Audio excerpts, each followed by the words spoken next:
Welcome to the Relationship Diversity Podcast, where we celebrate, question, and explore all aspects of relationship structure diversity, from soloamory to monogamy to polyamory and everything in between, because every relationship is as unique as you are. We'll bust through societal programming to break open and dissect everything we thought we knew about relationships, to ask the challenging but transformational questions: who am I, and what do I really want in my relationships? I'm your guide, Carrie Jaroslaw, best-selling author, speaker, intuitive, and coach. Join me as we reimagine all that our most intimate relationships can become. Today's episode is part of our conversation series. I am just one voice in this relationship diversity movement, and it's important to bring more unique perspectives into the conversation. Today, we'll be talking with Jada Fire Kalika of The Wolf, all about sensuality, which she defines as innocence and divine feminine energy. She talks about her journey from woundedness to reclamation of her innate sensual self, and discusses ways to start your own journey of uncovering this within yourself. A little about Jada. She's the founder and creative director of Wolfkin. She brings you a vast and eclectic array of healing arts modalities and inspiration. Her passion is in intertwining sensuality with spirituality and alchemizing the denser energies we carry into luminous gold.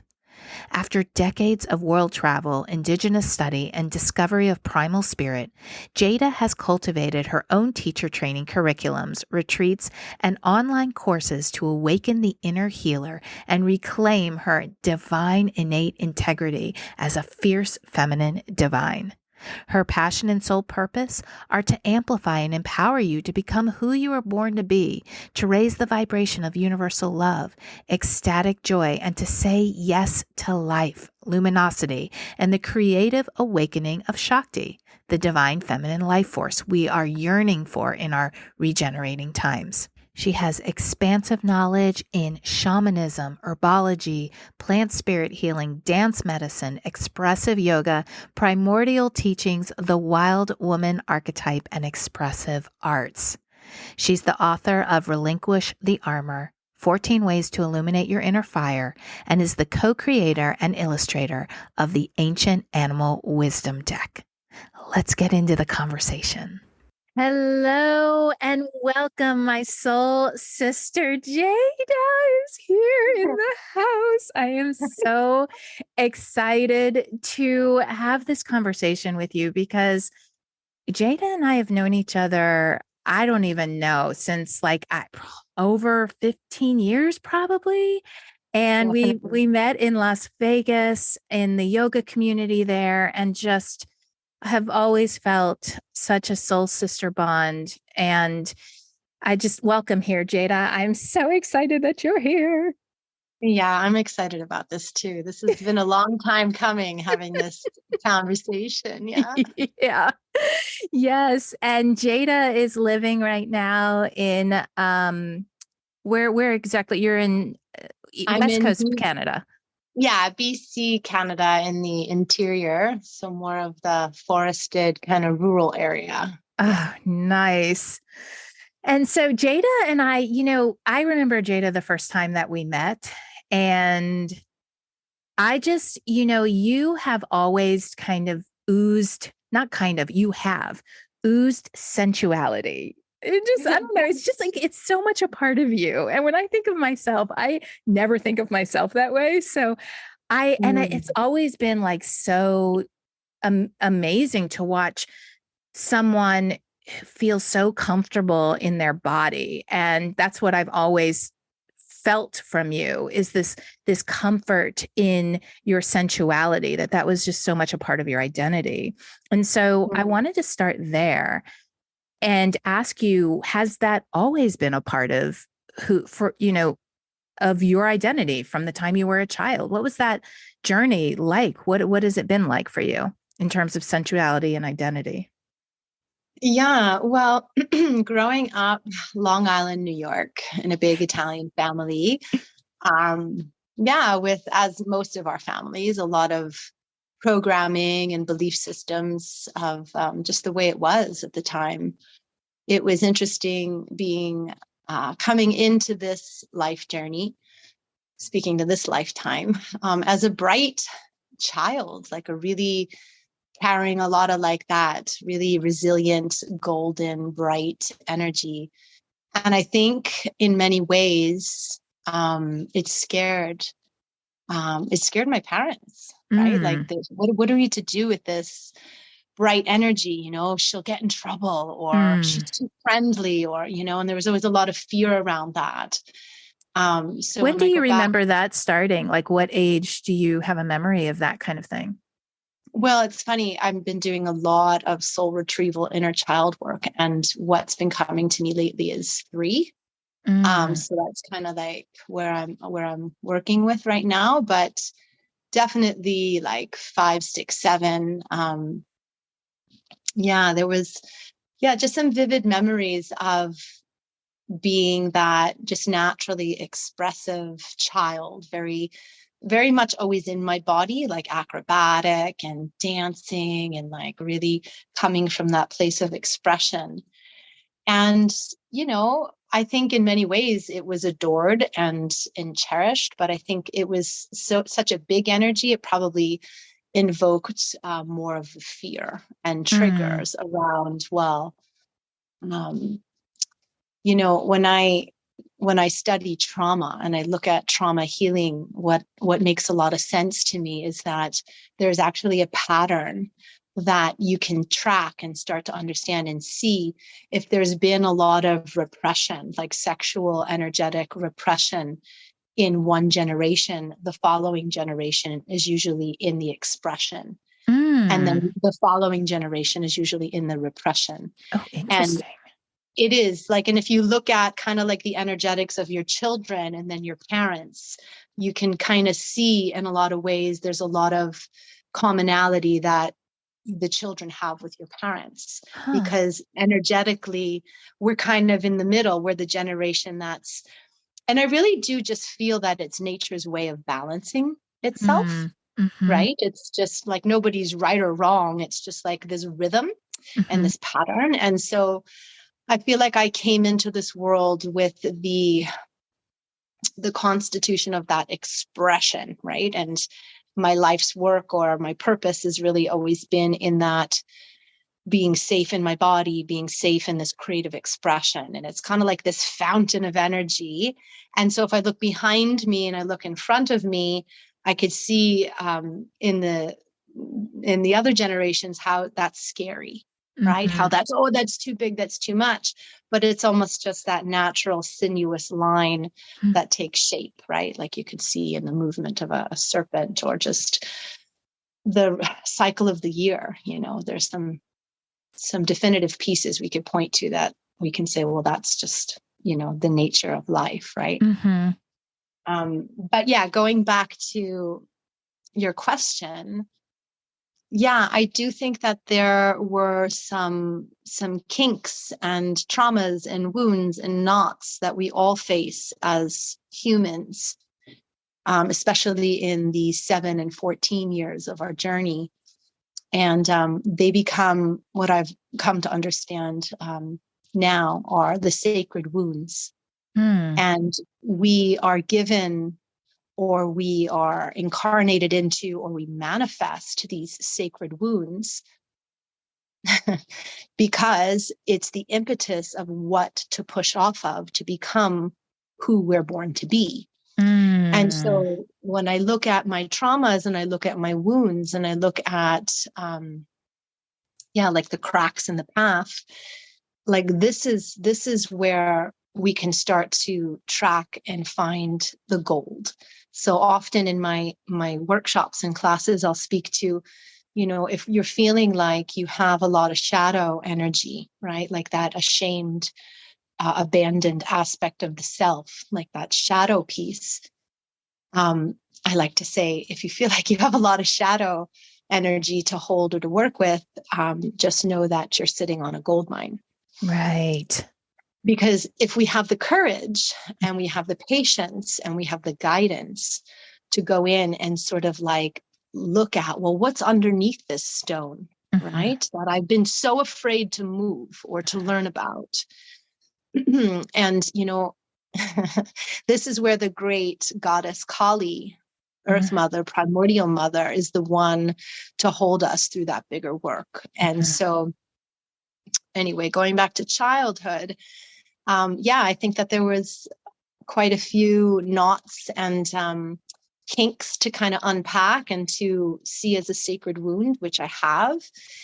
And those pieces, I believe, have helped me to cultivate a deeper connection to my sensuality. And I believe that my sensuality and our sensuality as a human family is our birthright. Mm-hmm.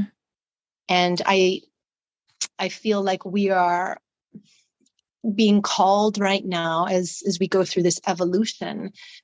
One of my teachers of the mountain shamanism lineage will speak to this process as like we're going from Homo sapien to Homo luminous. And when that's spoken to, I love that so much as well, because it reminds me of like, well, there has been this old world construct.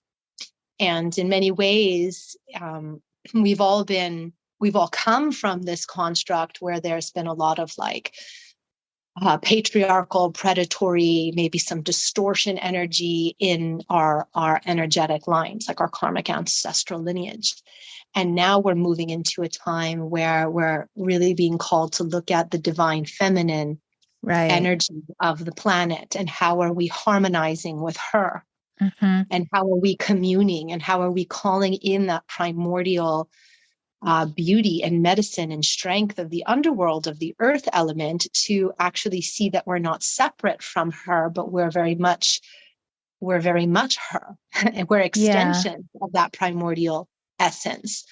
And so a lot of people will ask me these questions around sensuality or connection to sexuality. And in my journey, I'm just really beginning to connect the dots, like studying a lot of different lineages from Africa to Peru to like, Egyptian alchemy. And when I start to cross over, kind of like I often say, in herbology, if you're going to work with a plant ally for a particular healing, you'll want to make sure you get that sort of same wisdom out of 3 different books that say the same thing about that plant. And so I feel like now I'm starting to see that in these different lineages and these ancient teachings that are pointing to the same thing, which is that the earth mother and this primordial element is our connection to Shakti, to divine feminine source. Yeah. And, I think sometimes like the way that I talk about that is this breaking the boxes of this societal programming and these like hard boxes that we've been put in for a long time, just to bring it into like relationship diversity of like monogamy that is in this box, or any kind of structure that needs to be done in a certain way. That feels very like patriarchal and old world. And this kind of diversity that I'm talking about is like that movement of feminine energy in terms of fluidity and like being one with ourselves and our intuition and the feelings that we have on any given moment of our lives, and to ride that beautiful wave of that, Shakti, the feminine energy is like, that's kind of what I talk about in terms of fluidity and allowing the what is inside of us, our intuition, to be more of the guide instead of it coming from the outside and saying this is how it should be done, is that kind of thing. I want to ask you this question. How would you define sensuality? Yeah. The first word that comes to me on that is gentleness. I feel like there's something around the reclamation of innocence, sensuality. It's the permission to embody ecstatic joy. Mm. Um, it's unbounded. So it's like, it's almost like the essence of what you find at the center, like the seed, that like womb seed of creation. And it's like getting to the core of who we are. Like we all have this divine, feminine, gentle, sensual energy within us. And we have been born into a really hard, calloused world in many ways. Mm-hmm. And it's almost like our journey to come home to ourself is to allow that precious, innocent, gentle, feminine, divine energy to birth, to live um, in our energetic body, to allow that to be a part of who we are. And a lot of times, we've stuffed things down. We come from a culture where we've been numbing out Mm-hmm. um, more than we've been feeling Mm-hmm. sensation and allowing feeling the sentient body, the felt sense to be held or spoken to. And It's so, so yeah, interesting. That's so interesting to me that you use the word innocence yeah, because I think a lot of people think that there's a tabooness to sensuality. And I love this is like a totally different yeah, perspective, which I love. And yes. I do feel that sensuality is a part of embodiment, being in the physical body, the pleasure of being in the physical body. It's not always sexual, although it can be. So can you talk a little bit about the difference between sensuality and sexuality? Mm-hmm. Oh, well, I feel like sensuality is this essence, this energy. Mm-hmm. And I feel like sexuality is like how that essence and energy plays into maybe the construct or the knowing of how we come together in sacred holy union, partnership, or maybe it's just through what most of us know of as just sex, right? Mm-hmm.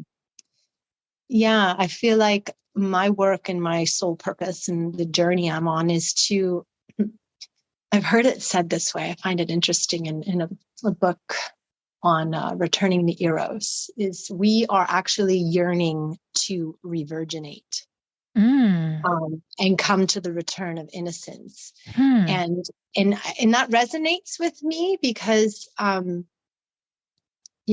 we all, as human beings, we all have work to do. Nobody gets off easy. And I've had a student say, oh, I've done this work before, like I've cleared this before. And I smile and I think to myself, well, that's like me saying, I've cleaned my house once. You're right. I'm with you on that. Right. And it's like, our bodies are these like sophisticated, we're like the most ancient technology there is. Like to Mm. be in a human body and to have a spirit body in this physical body on this earth body plane is so huge, Mm-hmm. Mm-hmm. and we all have this history. And so whether it's your own personal history or your family line, like I often see, this is why there's drawings and understandings of family trees, like the branches are very much connected to the roots, even though you might not be so closely in touch with those roots, to say, oh, that's not mine, right? That judgment or that jealousy or that peace, that's not mine. It's like, Mm-hmm. actually it is, Mm-hmm. because we are coming from source, and without deep roots we don't have these beautiful outstretched branches. And so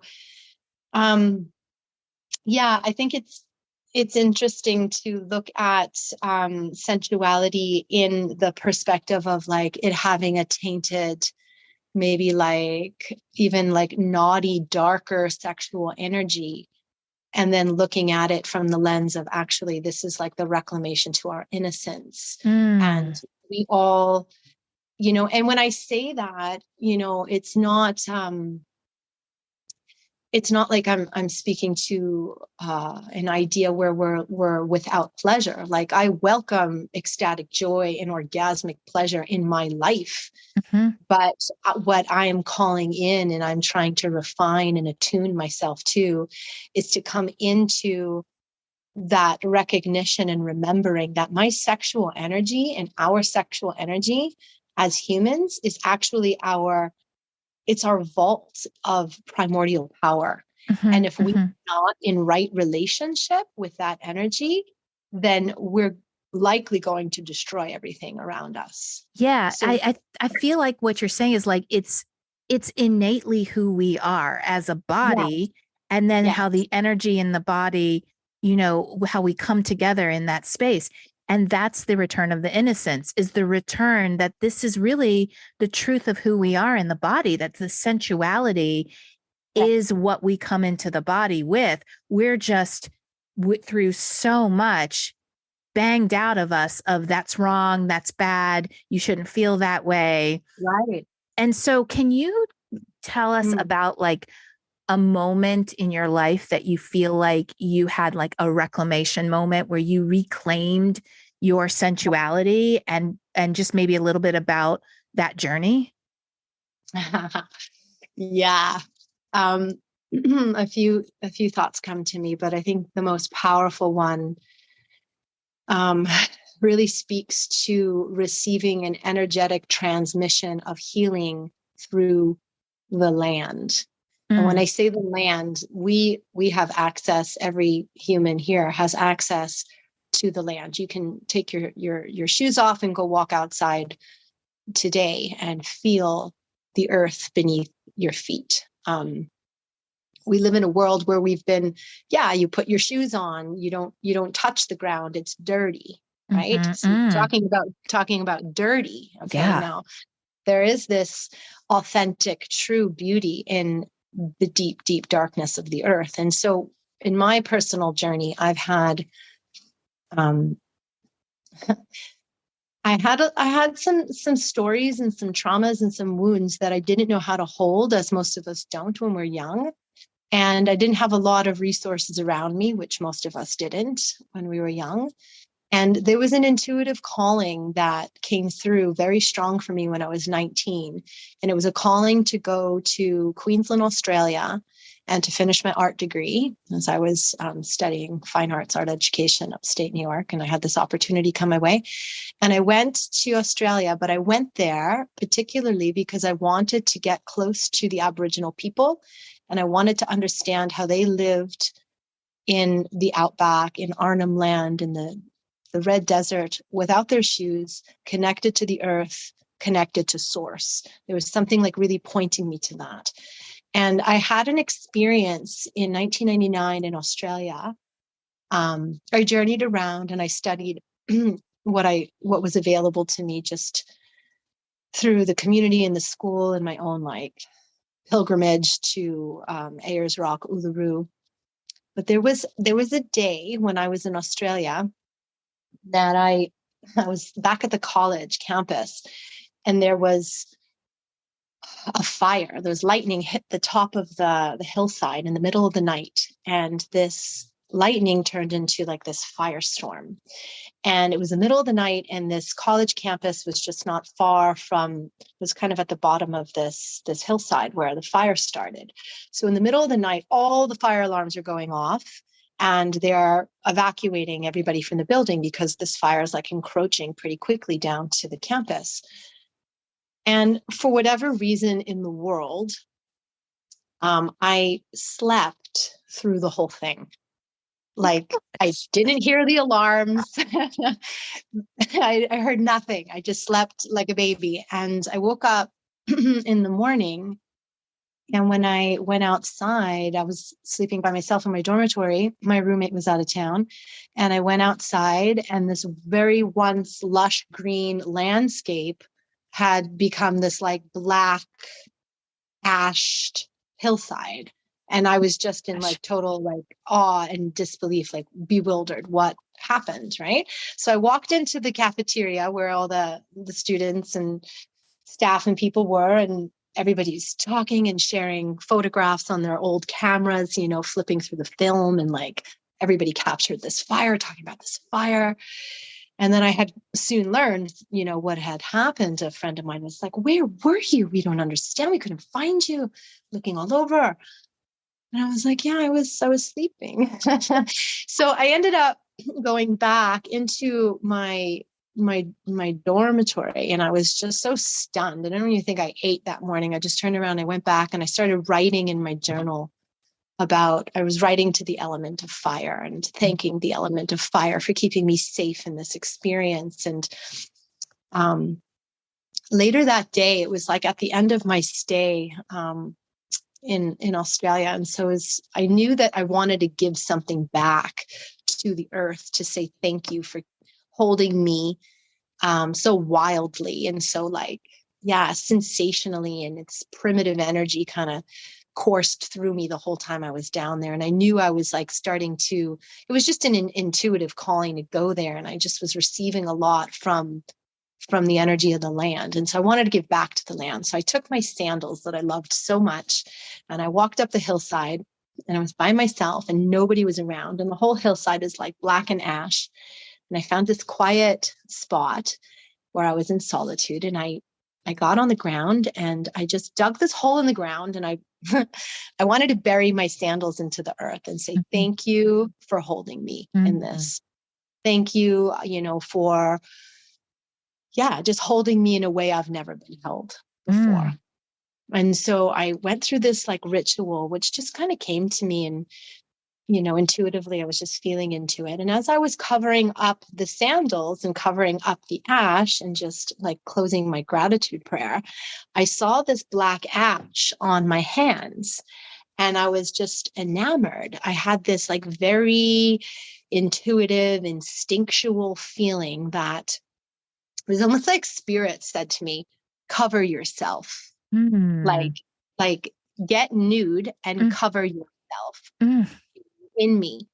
And I looked around and there was nobody there. I thought to myself, well, here I am, never thought I would be here doing this, but here I am. And it was just one of those like, holy hell yes, like this is what I'm here to do right now.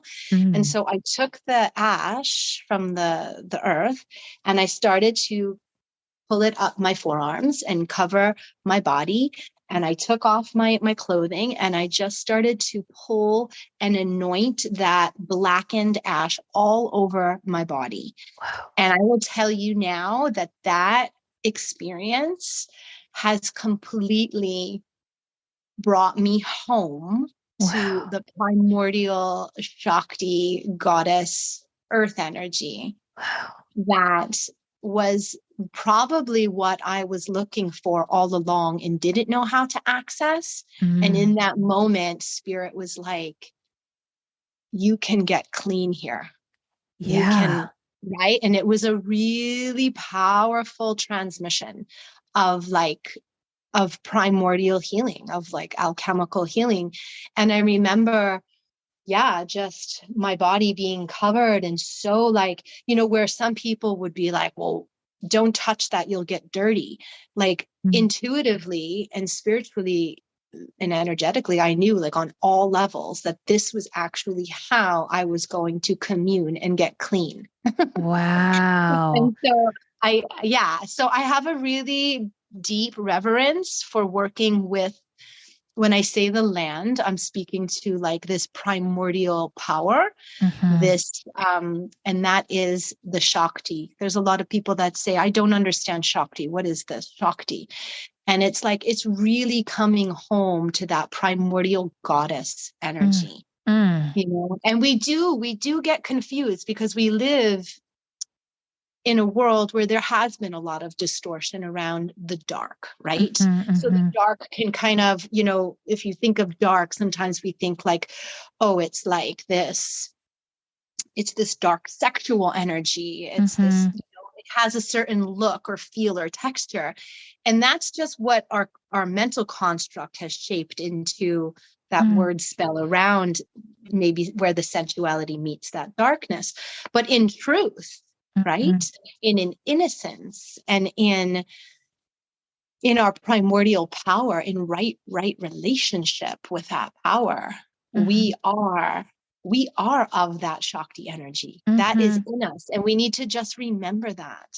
Yeah. Yeah. It makes me think about like children. I'm sure I was like this because I feel like I had a sensuality maybe when I was really young, but I just was taught that it was wrong. But like, even like when children touch themselves, and just feeling the pleasure of it just feels good and it's natural and it's not anything that and just the beauty and the innocence of going to pleasure and feeling just the beauty of the body, and Right. the sensations that is very innocent. Mhm. And yeah, coming back to that is about uncovering all of the programming, all of the trauma, all of the, dysfunction. And so I'm curious if someone's listening and saying, like, Mhm. I wouldn't even know how to connect with that sensual part of myself. What is something that you could offer for someone to start exploring that innateness that has always been there, but maybe really covered up? Yeah, totally. Well, yeah, that's the work that I'm doing and offering in the world. And I would say the easiest way to start tapping into that is to bring your physical body, your your pelvis, this region, right, that we Mhm. open up our experience to sexuality, sacred sexuality, to feeling sensuality, and bring your physical body outside to the ground Mm, and sitting down and bringing your pelvis, your mhm, womb space, your hara, this whole sacred space that we could start holding and feeling into, and maybe calling more of an altar or a temple, mm, and mm, recognizing that we have this in us. And then the earth has this infinite vault of beauty, wisdom, medicine, and magic. And mhm, just the way we plug our cell phone, the chargers into an outlet, when we plug technology in to get power, we mm, can start making this connection that we get to plug our power source mhm, into its origin of the earth body's power source, and mm. start to um I was going to say reprogram, but I think what I want to say is remember. Yeah, yes, yes, Yeah, because absolutely. it's like, yeah, that's the return to the Shakti. That's the return to the innocence. That's the return to the primordial. So like when I guide my movement practices in expressive yoga, dance medicine, my primordial practices, we don't go anywhere unless we go into the earth mother. Like that Mm, happens first, right? And we bring that up, and then we bring that through us. And so, yeah, I mean, doing deeper work, I often take my students through like one-on-one shamanic healing journeys, and we work with the fire, and it's very alchemical, and we work with ancient song and with drum, and we work with the elements and things like that. And that's when I have the opportunity to work with somebody like viscerally, physically hands-on. mhm, But you and I, we're working with technology. We're working from a distance, and mhm. look at the power of this conversation. So Yeah, there's so many ways in, yeah. right? And the only way out is through. So, um, Yes, yes. The only way out is through. And I love what you said about remembering because a lot of the other ways that healing is talked about is from a space of I'm broken and I need to fix it. yeah, Remembering is that energy that I am already whole. And it's about uncovering, it's about going within and yeah, reclaiming and refinding and remembering what has always been there. And I mm, remember it back in Vegas, when you were doing the expressive yoga, that it was all about movement. And I think I was kind of in the maybe middle of my sensual sexual journey, really. Yeah, And that movement, a lot of the movements that you did in that class was all about moving the pelvis in certain like serpent type ways that started to unlock that sensuality. Um, absolutely. yeah, and I loved that. And I know you had a video, an expressive yoga video. Do you still have that? Is that available still? Oh my gosh, who's got DVD players anymore? I Um, know. Is it what I online? do, yeah, what I do have on wolfkin.ca is some online courses on dance medicine and expressive Mm, yoga journey. So that's there. But yeah, I mean, movement medicine is what I do just about every day, every other day, whether it's for my own morning ritual, or guiding. It is my life and path of just, cleaning my inner engine and waking up the Kundalini and getting that creative serpentine energy flowing through me. And I love guiding, like it's like empowering one another and igniting yeah. one another through this is like, that's my life work. That's what I'm here for. As a matter of fact, Wolfkin, the mantras around Wolfkin are inherently strong in flesh, blood, and bone. And I often say, take away everything and show me something. And I feel like that's the voice of Pachamama, of Earth Mother, saying, like, you know, who are you underneath it all? Mm, Do you remember? Do you mm-hmm, know? Right? mm-hmm. And so that's where, like, I mean, Carrie, even if I like have to think about something that requires like a real deep thought, the first thing I do is take my shoes off. Like I just like it totally like 1, 2, 3, ground. What is this? What am I Yeah. need here? What is this? Right. And so anyway, yeah, it's all about coming back into who we are, and that's the journey. Like, um, this whole I remember well, the book I wrote years ago, Yes. Relinquish the Armor, which has Mm-hmm. been out of print, and I will reactivate that one day. But this whole journey on armor has been fascinating, and I'm going to be 45 now, and I'm still learning about the layers of armor. Um, and it's really, it's sort of infinite in a way, like how much you can actually start to feel and remember when you take the numbing out. And so, like, Yes. I've taken anything that I've associated personally for me that's been numbing, that's been Mm-hmm. holding me back from really seeing what's underneath that. I've been peeling those pieces out. And I mean, it's really subtle, but like, there's an opportunity when you're really coming clear and you're really starting to like drink this earth medicine energy and tap into source and learning how to self source. Just like what comes back to you. Like sometimes I can see myself at 3, sometimes I can see myself Yeah. those lost pieces at 18. It's like there is this ability to really truly come home to your whole embodied self. And Yes. I love anyway, that. And I think like when I talk about knowing yourself to know specifically, like when we're talking about relationship diversity, like knowing what you want in terms of not only relationship with others, but relationship with self. When yeah. you uncover that, you get to know yourself more Mm-hmm. intimately and really going back to the truth of who you are. And I think it is a lifelong process. And you, just like me, we do our own work. We don't just sit on a, stage talking about it. We go into the fire ourselves, which is, how we can talk about the journey and the courage that it takes to do that. And so Yeah.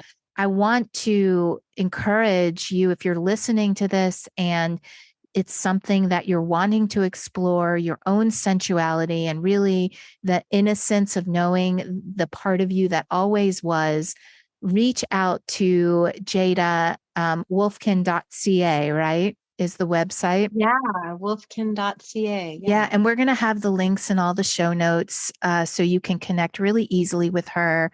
Some of the workshops that you do on your property are really phenomenal. I have it on my list. I've got to come out and just be there with you Yeah. because we haven't seen each other in real person and hugged each other since we said goodbye Las Vegas and I came to North Carolina. And Our time is so coming. it's coming. It's coming. So we've got to get out there. But check out her website. And really, maybe this will be the year you come home to yourself and to the truth of who you are, that sensuality, that innocence within you. I know Jada, and she has helped me, and she can help you lead the way and at least start the process back home to yourself. So, Jada, thank you so much for being here, my love. Thanks for opening the way for this conversation so that we can, we really, all of us have the ability to, become the channel and open up to source, like what wants to come through. And I love that, we just stepped into the total trust of like, this is what needs to be shared. And it feels really good to share that.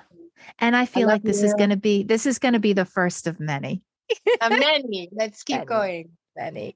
I love you so much. And everyone check her out on the interwebs. Okay. Love you, Jade. Aho. Thanks so much for listening to the Relationship Diversity Podcast. Want to learn more about relationship diversity? I've got a free guide I'd love to send you. Go to www.relationshipdiversitypodcast.com to get yours sent right to you. If you liked what you heard, please subscribe to the podcast. You being here and participating in the conversation about relationship diversity is what helps us create a space of inclusivity and acceptance together. The more comfortable and normal it is to acknowledge the vast and varied relating we all do, the faster we'll shift to a paradigm of conscious, intentional, and diverse relationships. New episodes are released every Thursday. Stay connected with me through my website, carriejaroslow.com, Instagram, or TikTok. Stay curious. Every relationship is as unique as you are.